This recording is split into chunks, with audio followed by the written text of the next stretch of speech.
When we think of early humans, it's easy to picture fragile figures battling the elements, barely scraping by.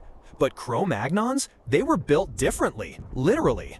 Standing tall with broad shoulders, deep rib cages, and thick, dense bones, these Ice Age titans looked like they were carved from the same stone they used to make their tools. Compared to the average modern human, Cro-Magnons had larger brains, yes, even larger than ours today. And their musculature wasn't just for show. They needed that power to survive the bitter European cold, chase massive prey, and haul back what they caught. Picture someone who could sprint across snowy terrain, climb cliffs with ease, and still have the strength to skin a reindeer with a flint blade. Their bodies were their armor, their heat source, their tool of survival. Imagine shaking hands with one. You'd probably need both of yours. And yet, beneath that power was an astonishing mind. Strength may have helped them endure the Ice Age, but it was curiosity, creativity, and community that helped them dominate it. And that's where our story truly begins. Now, imagine standing in a frozen valley, the ground trembling beneath your feet, not from an earthquake, but from the slow, thunderous approach of a mammoth herd. These weren't just big animals, they were walking fortresses. Towering tusks, shaggy walls of muscle, and a survival instinct as old as the tundra. So how did Cro-Magnons bring them down? Not by sheer force, that's for sure. They weren't reckless brutes charging with spears, they were tacticians. Evidence from sites like La Côte de Saint-Brelade in Jersey suggests that Cro-Magnons used cliffs and ravines to trap mammoths, herding them into natural kill zones. Picture it, a dozen hunters coordinating silently, using fire and noise to drive a mammoth toward a drop-off. It was like a prehistoric chess match. One misstep and a hunter could be crushed. But when it worked, the reward was enough meat, hide, and bone to support an entire group for weeks. These ambushes weren't just hunts, they were masterclasses in patience, communication, and risk. And they show us something critical. Cro-Magnons weren't just survivors, they were planners. Step with me now, not across a plain, but into the hush of deep time. Into a cave where the only light flickers from a tallow lamp. And on the walls, lions prowl, bison charge, hands reach out from stone. The Cro-Magnons didn't just live, they expressed. These weren't idle doodles. The paintings at Chauvet, Lascaux, and Altamira are so vivid, so deliberate, they feel more like sacred performances than decoration. Animals were drawn mid-leap, as if caught in motion. Some scholars believe these spaces were used for rituals or trance states, an Ice Age theater of memory and magic. And here's the mystery, these caves weren't easy to get to. We're talking about tight passages, sheer drops, utter darkness. Why go through all that trouble? Because, perhaps, they weren't just painting the world, they were invoking it. Maybe for a good hunt, maybe for protection, maybe for reasons lost to us. But what's undeniable is the emotion. A 30,000-year-old lion etched with charcoal still stares out at us, defiant, regal, alive. Cro-Magnons didn't just survive the Ice Age, they dreamed through it. If you think early humans just banged rocks together, prepare to be delightfully wrong.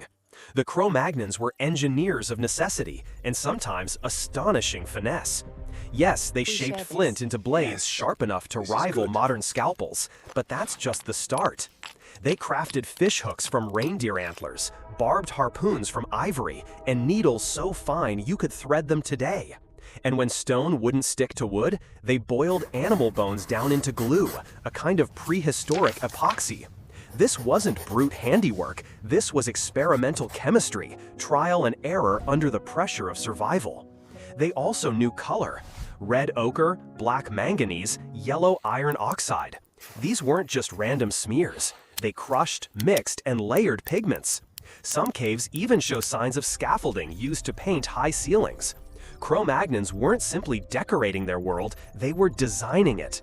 And in those tiny, perfect artifacts, beads, pendants, bone flutes, we see not just utility, but joy, a flare of identity, a whisper of elegance in a brutal world. You see, every tool they made tells a story, not just of survival, but of curiosity. Lions once roamed Ice Age Europe, Not the savanna kind, but cave lions, bigger and more robust, some lacking manes entirely. And here's the twist.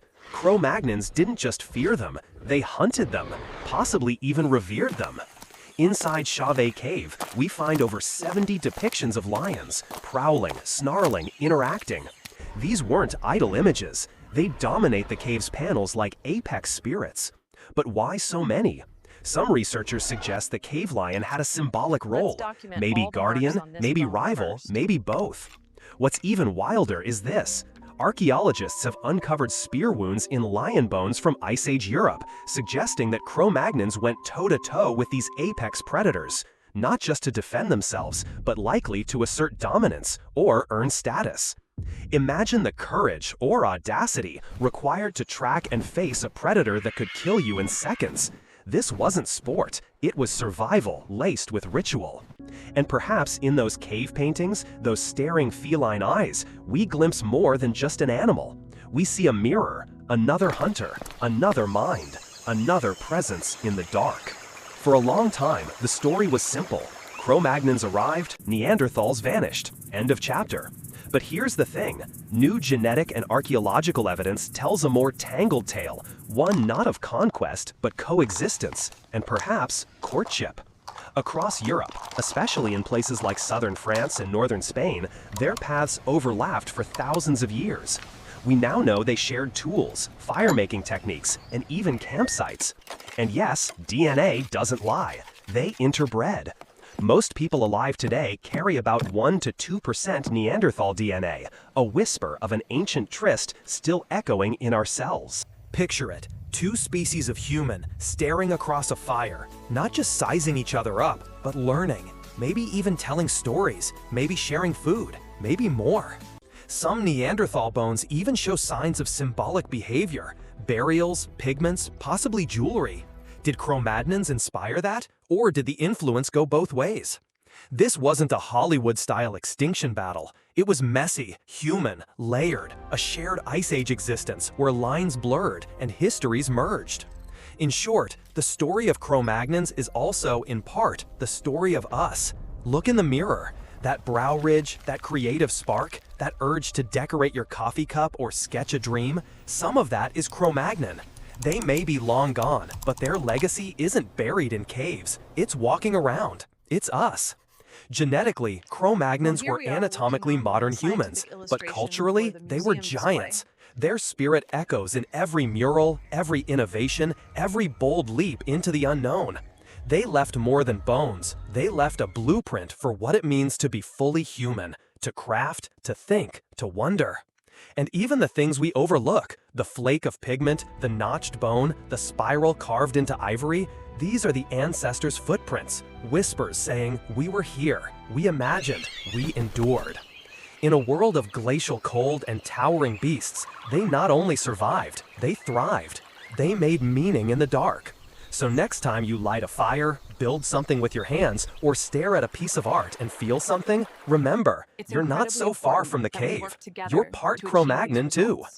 Ultimately, the arrival of humans marked the end of an era for these magnificent isolated ecosystems. A world of giant, often flightless creatures and fragile biodiversity, unprepared for sudden change, faded into memory, leaving behind traces in bone, myth, and cautionary echoes about the power of our presence. If this journey into the Ice Age stirred something ancient in you, there's more just ahead. Check out our next video on the forgotten giants of Australia, megafauna so strange they make mammoths look ordinary. And if you enjoyed walking alongside Cro-Magnons today, hit that like button, subscribe, and join us as we keep digging deeper into the past, where every fossil tells a story, and every story brings us closer to understanding who we truly are.